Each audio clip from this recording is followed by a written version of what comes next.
video will demonstrate a step-by-step process of painting these beautiful strawberries. And here are the colors that I'm going to use. I will use my Winsor red. If you have cadmium red, that will work too. I will also use a couple of yellows, lemon yellow and new Gamboge, which is very close to Cadmium Yellow Medium. And I also will use two cool colors, two blues, French Ultramarine, or you can use Ultramarine Blue, and also Phtalo Blue.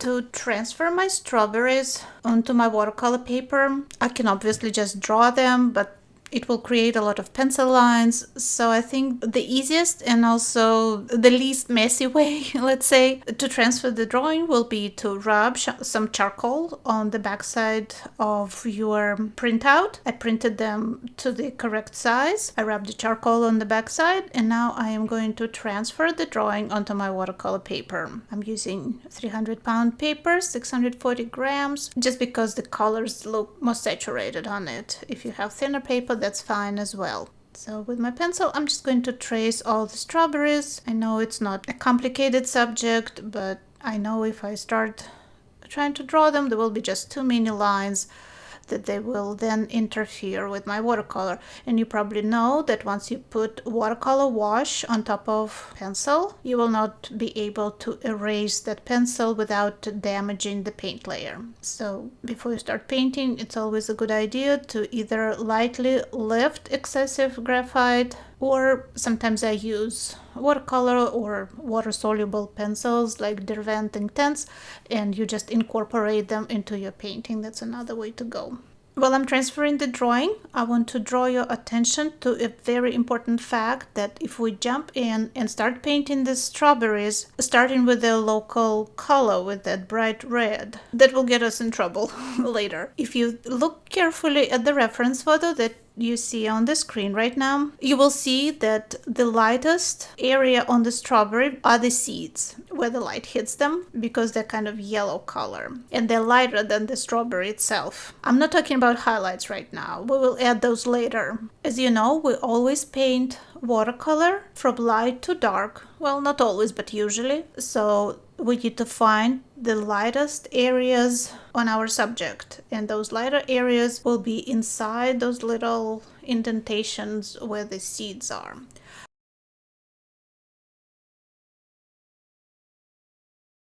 So I'm going to start by first of all activating my watercolors from my spray bottle. I have two water containers, one for washing my brush, the bigger one, and one for just clean water when I need it. And I'm going to slightly spritz my paper as well, so that the paint won't sink right away into the paper fibers. And I'm going to paint the bases for those orangey, warm areas on the strawberries and for the seeds that, as I said, are lighter than the local color of the strawberry itself.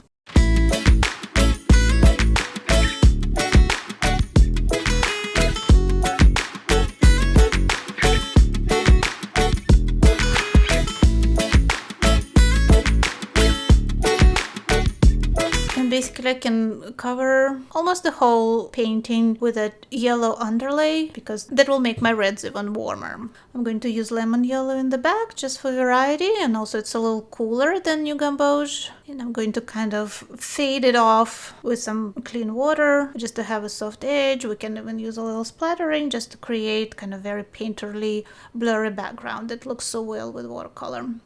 Now, before this first layer dried, we're going to charge it with Winsor red. I want yellow and red to mix on paper. You see I'm getting that beautiful watercolor effect. And we can even add more yellow for those sunlit areas. But even though I'm picking up quite a bit of pigment, because I'm using a lot of water, I'm working wet on wet. And my brush head has quite a bit of water. Once everything's dry, you will see how much lighter it will become. And I'm hoping that that yellow in some areas of the strawberry will match the tone of those seeds inside the strawberry. Making warm red even warmer by mixing it with yellow directly on paper. I'm very carefully looking at my reference photo because I want to see those variations of red, very subtle variations, but important for realistic effect, and I want to reflect them in my painting. Try to avoid kind of cavalier approach and just covering everything with red. We need to vary our wash, just like the strawberry itself varies in color. This one on the side has tiny little area where the light hits it. It's more in shadows. So I'm only adding yellow on the lid side, and I'm keeping red pure on the shadow side because I want it to be cooler. And let's do something in the background.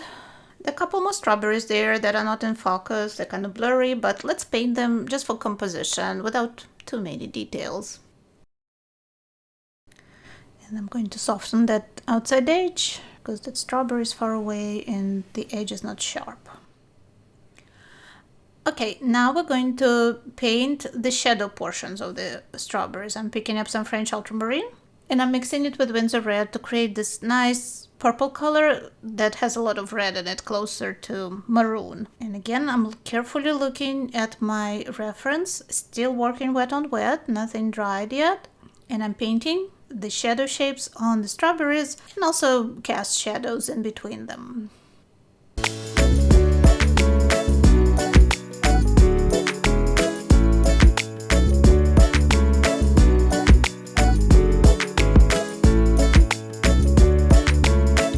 Some of those indentations that the seeds created will be in shadow, so that's what I'm doing. I'm painting those tiny little cast shadows inside those, kind of starting to create the texture of the strawberry. So we're going for a realistic effect.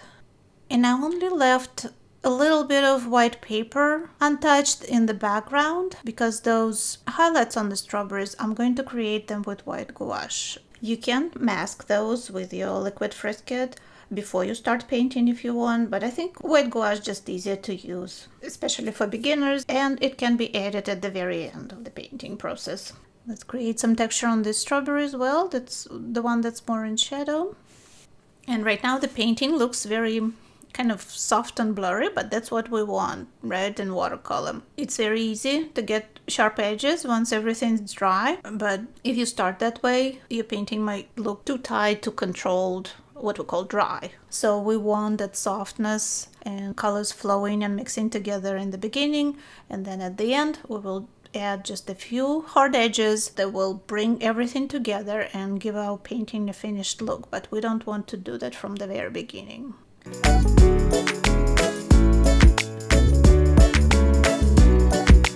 Alright, I'll let everything dry, that first layer. You see how much it lightened? So that created a good basis for further development of my painting.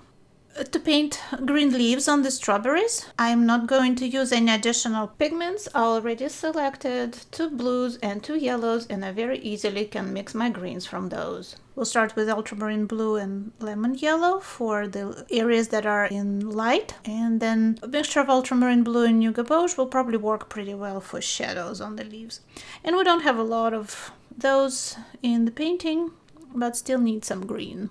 Okay, let's speed up the video a little bit through the leaves. You understand the principle, I think. It's just flat painting. I'm painting wet on dry. I'm not letting anything around because leaves have very defined edges. So I'll just fill them in, varying the color a little bit. And it doesn't look right now because the strawberries are so light and I'm painting the leaves so dark, but you will see in a second that everything will start coming together. We'll finish with the leaves. They also cast little shadows that I'm adding to my painting.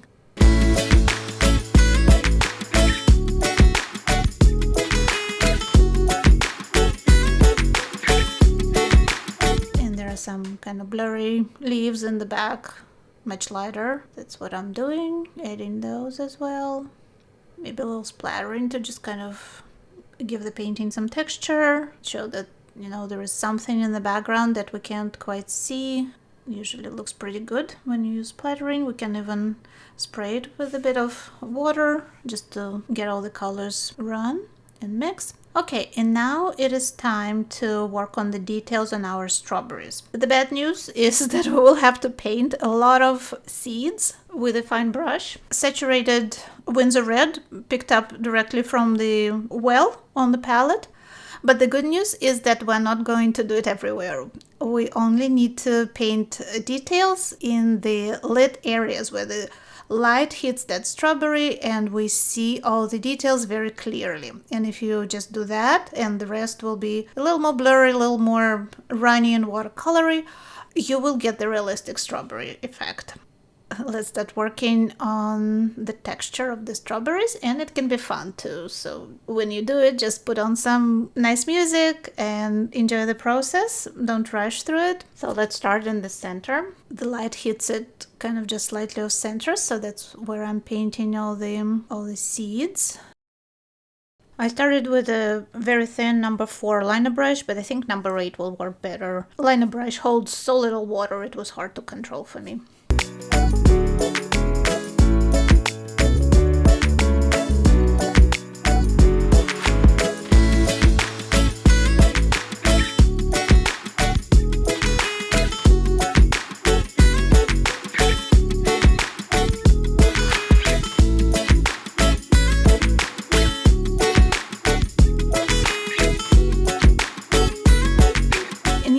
Like I'm doing now, you can kind of mark them with yellow if it's hard for you to place them, and then paint around them with red. That's why I told you in the beginning that we can't start with local color, because then everything will be too dark and we will have to either lift or use gouache or something like that. But because we started with light and warm underpainting, first of all we started working on our shapes and tonal relationships, but we also laid base for the texture for those strawberry seeds.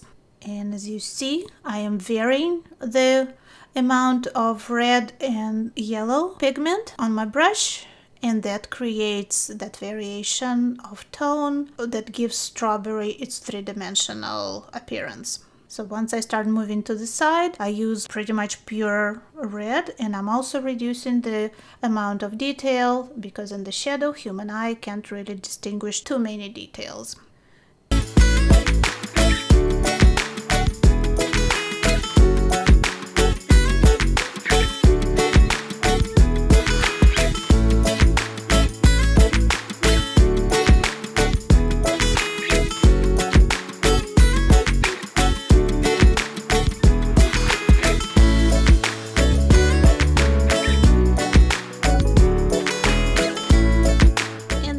Throw in some of our Winsor red and Ultramarine blue mixture for the core shadow area on the strawberry. And notice that I am not bringing the shadow all the way to the edge of the strawberry. It's a rounded object, so there will be a little bit of reflected light on the edge, and the shadow will be displaced slightly towards the center of the strawberry.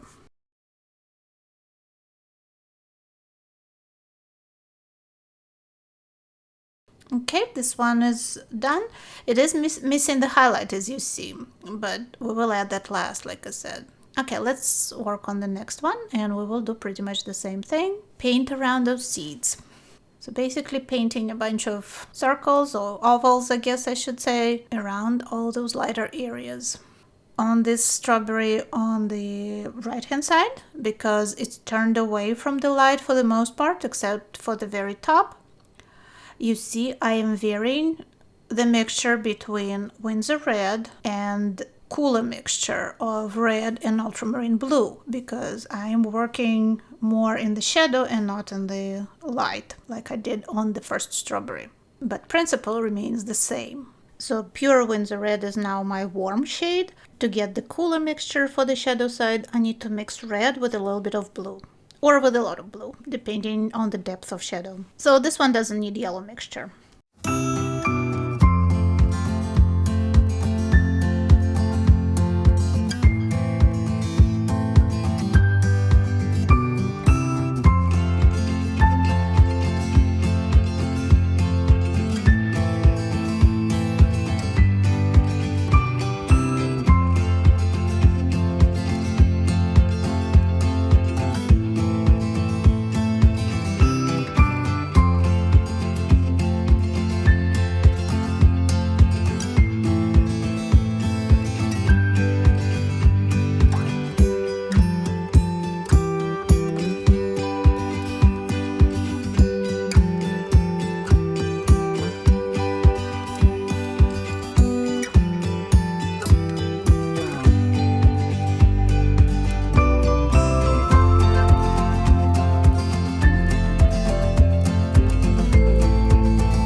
That painting starting to take shape. Hopefully all our hard work and dedication will pay off. Let's finish the rest of the strawberries the same way. We will go through this portion of painting a little faster. I think after 2 examples you understand the principle, so we will keep working the same way until all the strawberries are painted. And it's very important to remember that watercolor will lighten at least 2 shades after it's dry. If you paint something and you think, wow, it's too bright or it's too dark, you really need to look at it when it's dry.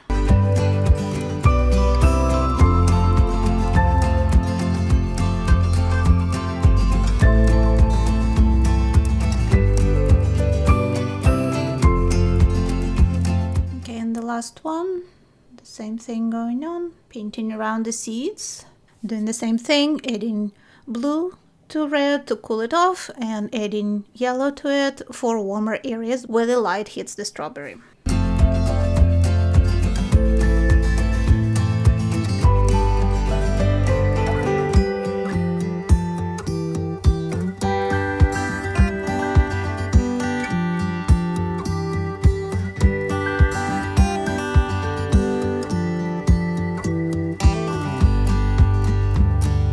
Shadows between the leaves are very dark. I'll tell you, I made them a little too dark, so I will make a little correction later.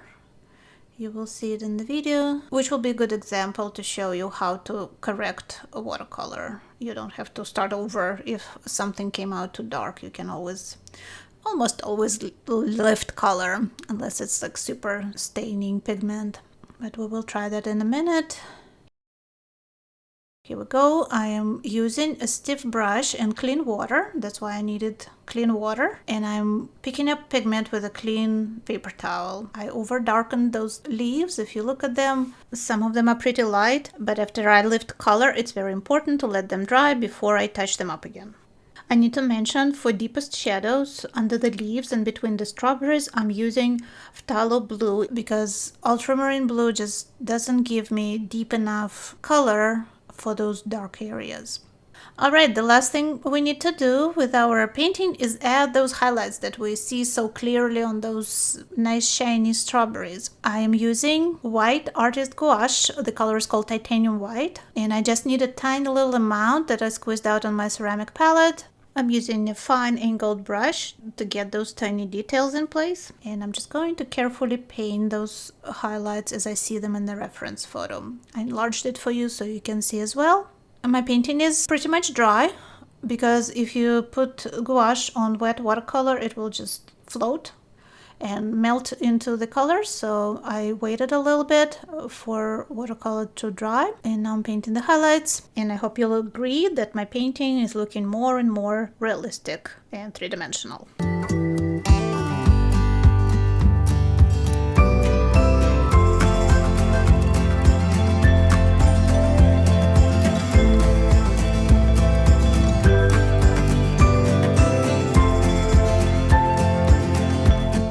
And it's also important not to make all the highlights exactly the same. If you look at them carefully, some of them are more defined and some of them are more blurry. So I need to reflect that in my painting.